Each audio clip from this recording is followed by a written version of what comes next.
Hello chemicians. Today we will discuss about nitrene intermediate and the important reactions related to it, which is oftenly asked in JAM and other MSc entrance exams, also oftenly asked in NET and GATE exams. So the three reactions are Hofmann, Curtius and Hofmann Rearrangement. These three reactions have so much in common, so I have put them together.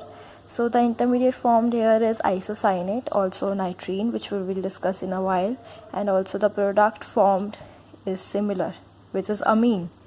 Okay, depending on the reaction conditions. The reaction conditions are nearly similar, which we will discuss in a while. So in Hofmann rearrangement, we can see we obtain amine from amide, right? And on adding Br2 and NaOH and aqueous NaOH and heat. Okay, so let's see the mechanism. We have amide here, and the base, that means hydroxide ion, attacks the proton, acidic protons, and the bond shifts in this manner. The proton is abstracted by hydroxide ion and the bond is shifted like this, and we obtain this structure, right? And when Br2 comes in its vicinity, then the negative charge of oxygen comes back and this bond attacks the Br and this is formed, right? The other molecule of hydroxide ion, when it comes and attacks the other acidic hydrogen, this one is more acidic than this one because it has got a Br and a carbonyl adjacent to it. Okay, so when it attacks this, a negative charge is obtained, right? And when this Br, which is a very good leaving group, leaves, we obtain a nitrate, which is neutral. Although we don't get this in the reaction mechanism, the reaction mechanism is a little different, but I'm just showing this to you. We will discuss it later also, right? Let's move to Curtius rearrangement. Here we have acyl azide, and on heating and adding a little bit of water, we obtain amine. Let's see the mechanism. So see, N3 can be written as this. Okay, so when we heat it, this negative charge shifts here and this bond shifts in this manner and we obtain this. Okay, so again when this negative comes here and this, we obtain this negative charge here. N2 being a very good leaving group leaves and we obtain nitrene, right? We will discuss about Lawson rearrangement. In this we take hydroxamate ester and we take base and provide some heat and we obtain amine. Okay, let's see the mechanism.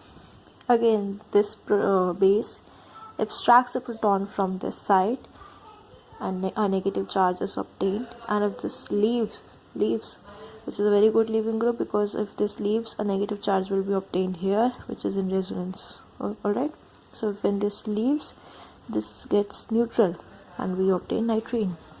We won't see this mechanism is not done, is not favored. The actual mechanism is this, right?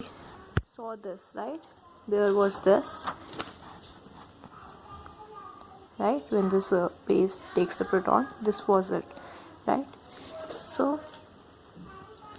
now see what exactly happens is this comes here and the rearrangement takes place. Now here we are going to see the rearrangement, hence this reaction is called Hofmann rearrangement and not Hofmann reaction, right? And we will see this negative charge comes here and this carbon CC bond breaks and attacks the nitrogen, alright, and then the Br leaves.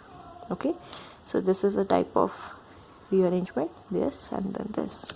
So you can see this forms, right, two carbons and then the bond is joining with nitrogen, right, and then this is isocyanate.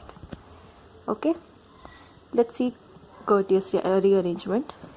Here also what happens is, see, we had seen this, right?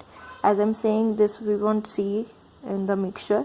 So the mechanism is the negative comes here, this bond, carbon-carbon bond breaks, attacks this nitrogen, and this N2 gas is released, right? And this isocyanate is obtained.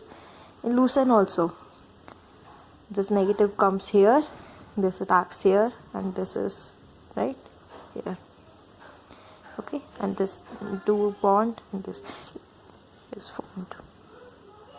Okay, further, when we obtain isocyanate in 3 of them, what happens is hydroxide or any nucleophile in the vicinity attacks this carbonyl site, right? OH minus, water, anything, any nucleophile, right?